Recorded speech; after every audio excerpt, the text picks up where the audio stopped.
P and Q அப்படின்னு ரெண்டு perfectly elastic particle இருக்குது. P வந்து 15 மீட்டர் பெர் செகண்ட்லேயும் Q வந்து 10 மீட்டர் பெர் செகண்ட்லேயும் அவங்க ரெண்டு பேரையும் ஜாயின் பண்ணக்கூடிய லைனில் ட்ராவல் பண்ணுறாங்க அப்படின்னு சொன்னாக்க ரெண்டும் மோதினதுக்கப்புறம் அவங்களுடைய வெலாசிட்டி எப்படி இருக்கும்னு கேட்டிருக்கிறாங்க. ரெண்டு பாடியுமே பெர்ஃபெக்ட்லி எலாஸ்டிக் அப்படின்னு சொல்லியிருக்கிறதுனால கொலுசனும் பெர்ஃபெக்ட்லி எலாஸ்டிக்காக இருக்கும். பெர்ஃபெக்ட்லி எலாஸ்டிக் கொலுஷனை பொறுத்தளவு ரெண்டு விஷயத்தை நம்ம ஞாபகம் வச்சுக்கிறணும்.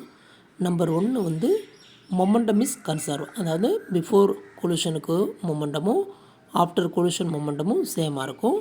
Number 2 kinetic energy also conserve. கொலுஷனுக்கு முன்னாடி இருக்கக்கூடிய கைனட்டிக் டோட்டல் கைனட்டிக் எனர்ஜியும் கொலுஷனுக்கு அப்புறம் இருக்கக்கூடிய டோட்டல் கைனட்டிக் எனர்ஜியும் சேமாக இருக்கும்.